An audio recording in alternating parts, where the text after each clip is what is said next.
The golden glow of the setting sun bathed the city skyline as Marcia Wilson adjusted her rearview mirror, catching the final slivers of daylight before dusk settled in.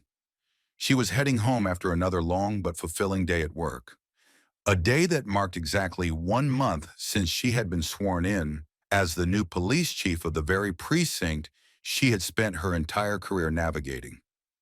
A black woman at the helm of law enforcement in a city that had long wrestled with racial tension. It was a victory that stretched far beyond her own personal achievements. It was a testament to resilience, to progress, to every silent prayer whispered by those who had dared to believe in her. But Marcia was not one to bask in triumph for too long. She knew that the real fight had only just begun. As she drove past the familiar streets of the neighborhood she once called home, memories surfaced, fragments of the past that had shaped her into the woman she was today.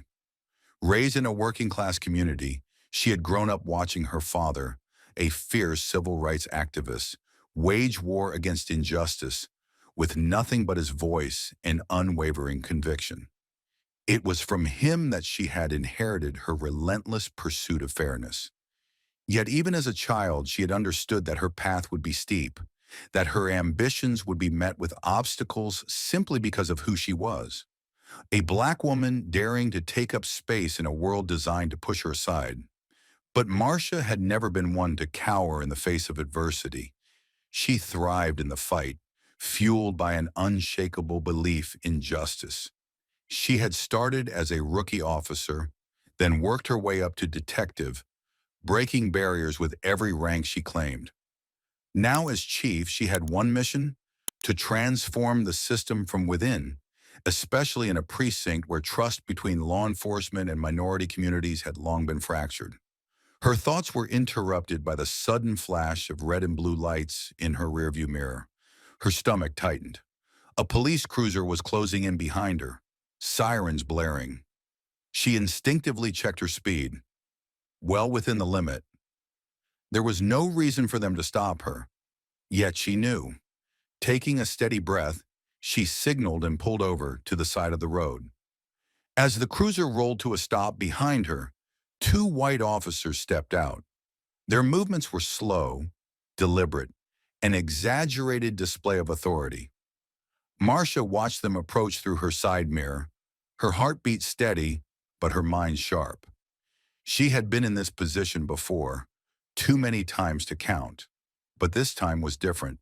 This time, the men walking toward her had no idea they were about to pull rank on the wrong person. The taller of the two, Officer Stevens, knocked on her window. His partner, Officer Harris, stood a few feet behind him, arms crossed over his chest, his gaze scanning the surroundings like he was preparing for something more than a routine stop. Marcia rolled down her window, her expression unreadable, though there was a quiet steeliness in her eyes. "License and registration, ma'am," Stevens said, his tone firm, dismissive. Without a word, Marcia handed over her documents. She recognized the game they were playing before they even made their next move. She knew exactly where this conversation was headed, not because of anything she had done, but because of what they assumed about her, because of what they thought they saw. Stevens barely glanced at her license before looking back at her, his lips curving into something that wasn't quite a smirk. "What are you doing in this part of town?" His voice was laced with something cold, something condescending, as if her very presence was out of place. Marcia held his gaze, her expression impassive. "I live around here," she replied evenly. She could feel it now, the weight of unspoken prejudice woven into his words. He wasn't really asking about her location. He was questioning her right to be here at all. Harris, who had remained quiet until now, finally spoke. "Ma'am, we've had reports of suspicious activity in this area. We need to know what you're doing here at this time." The familiarity of the script was almost exhausting. She had heard these words before. Thinly veiled accusations disguised as routine procedure. A tactic designed to intimidate, to remind her of the power they assumed they had over her. But what they didn't know, what they couldn't have known, was that this was a battle Marcia had spent a lifetime preparing for. She could have ended it right then and there. She could have reached into her glove compartment, pulled out her badge, and watched the realization dawn on their faces. But something in her told her to wait, to let this unfold just a little longer. "I'm on my way home," she said, her voice calm, offering no more detail than necessary. The answer didn't satisfy them. Stephen shifted his stance, his frustration mounting at her lack of deference. "Step out of the vehicle, ma'am." For a moment, Marcia simply stared at him. She considered her options. She could step out and let this play out for another few minutes, let them dig themselves deeper into a hole they didn't even know they were standing in, or she could end it now, strip them of their assumed power with nothing more than the truth. And then she made her decision. Instead of reaching for the door handle, Marcia turned her head and met Stevens's gaze with an intensity that made him hesitate.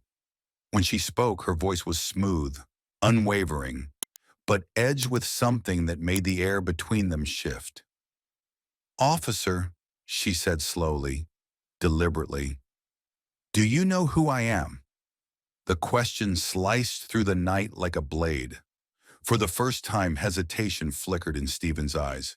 Harris shifted beside him. They exchanged a glance, uncertainty creeping into their rigid postures. Marcia could see it now, the slow realization beginning to dawn, the first cracks forming in their carefully maintained authority. They had expected compliance. They had expected submission. What they had not expected was to find themselves standing in front of the one person who outranked them both. She let the silence stretch between them, watching as the weight of their mistake settled onto their shoulders. And then, ever so slightly, she smiled. For a moment, neither of them spoke. The silence was thick, stretching out between them like an invisible force pressing down on the air. And in that brief, heavy pause, Marcia Wilson knew she had them. The balance of power had shifted, and for the first time since this encounter began, it was she who controlled the moment.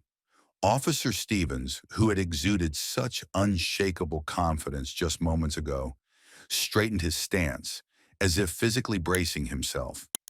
There was a flicker of hesitation in his eyes, the first crack in his armor. "Should I know?"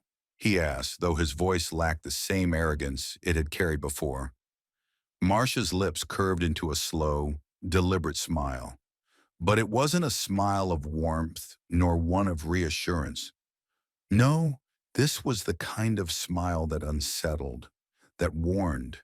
It was the smile of a woman who had played this game before and won every time. A smile that said she already knew how this conversation would end. "Let's just say," she began, her voice measured, "you're going to want to think very carefully about how you proceed from here." A subtle shift in the air, a tightening of Officer Harris's shoulders, the younger of the two, the one who had been quieter, more observant. He could sense it now, that something had gone terribly wrong. He stepped forward, attempting to regain control of the situation. "Ma'am, we're just following protocol here." Marcia tilted her head slightly, studying him with an expression that held neither fear nor deference. "Is that so?" she said, her voice soft but edged with iron. Then, with deliberate precision, she sat up straighter, her presence expanding within the small space of her car.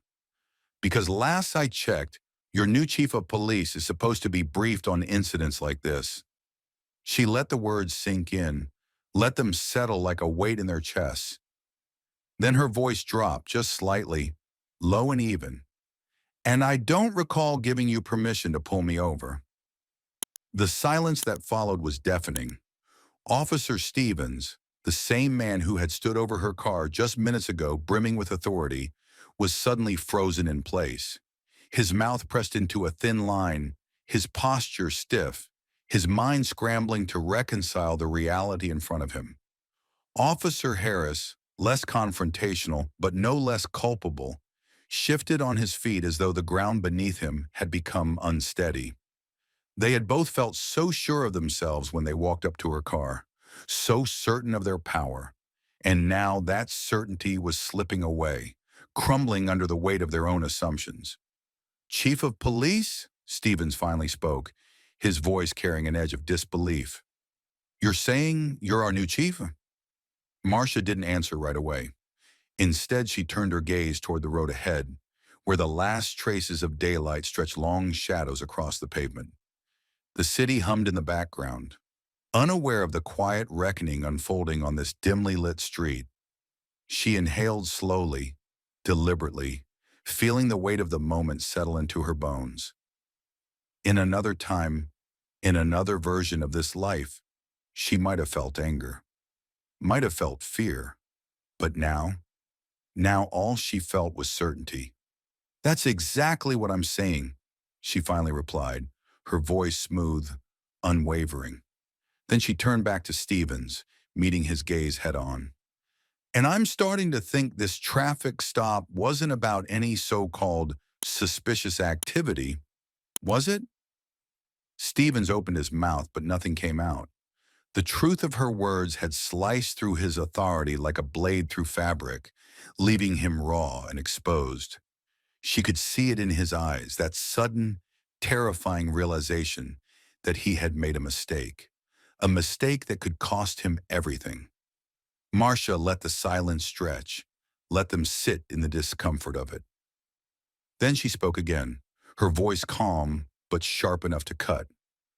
You see, I've been in this job long enough to know exactly how this works, she said, her tone deliberate, each word landing like a hammer against stone. I know how officers like you operate, how you hide behind your badge, wielding it like a weapon rather than a responsibility. Stevens's jaw tightened, the muscle twitching beneath his skin, but he said nothing. You pull people over, Marcia continued, her voice unwavering, not because of what they've done, but because of who they are, because of what you think they aren't allowed to be. She let that hang in the air for a moment before delivering the final blow. Well, let me be very clear. I belong here. She paused, her eyes locked onto them both. And as of today, I'm the one who decides who does and doesn't belong in this precinct. The weight of her words settled over them like a storm cloud. Officer Harris swallowed, his posture shifting ever so slightly. His voice, when he finally spoke, was quieter now. Chief Wilson, we didn't know. Marcia turned to him, her gaze piercing. And that, she said, her voice sharp, is exactly the problem. She leaned forward just slightly, ensuring there was no space for misunderstanding. You didn't know it was me, she continued, her tone controlled but laced with something electric. You had no issue pulling over a black woman driving through this neighborhood. But now that you realize I'm the chief, suddenly everything is different. Harris looked down, his shame evident. Stevens, on the other hand, clenched his jaw, still fighting to maintain some semblance of control. We were just doing our job, Chief, he muttered, though the fight in his voice had faded. We didn't mean any harm. Marcia's eyes hardened. Your job, she repeated, her voice like steel. Is that what you call this? Harassing citizens, intimidating them, assuming they don't belong because of the color of their skin? She shook her head slowly, disappointment settling into her features. Let me tell you something, Officer Stevens.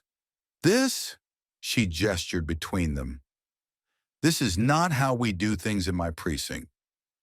Taking a deep breath, Marcia opened her door and stepped out of her car, the cool evening air wrapping around her. She stood tall, unshaken, her presence commanding in the fading light. This precinct has a history, she said, her voice carrying across the space between them. A long, ugly history of profiling, of discrimination, of treating black and brown bodies as suspects before they are seen as human. Stevens and Harris exchanged a look, their silence heavy with the weight of their complicity. I know that history because I've lived it, Marcia continued. I know what it feels like to be pulled over for no reason other than the fact that I'm black. Another pause, another shift, a crack in the foundation of their arrogance. When I accepted this position, she said, her voice steady, I knew there would be resistance. I knew some of you wouldn't want me here, that a black woman in charge would make some of you uncomfortable. She let the words settle. But let me make one thing clear. My being here is not up for debate. Harris looked up, hesitant. We understand, Chief. No, Marcia interrupted, her voice sharp. I don't think you do. She took a step forward.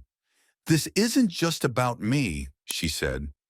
This is about every person who has ever been stopped, harassed, or mistreated because of the color of their skin. This system is broken, but that changes now. Stevens exhaled, his voice barely above a whisper. We're sorry, Chief. Marcia met his gaze. Sorry doesn't cut it. What I need is for you to do better. And with that, she got back into her car, knowing that this moment would not just haunt them, but change them.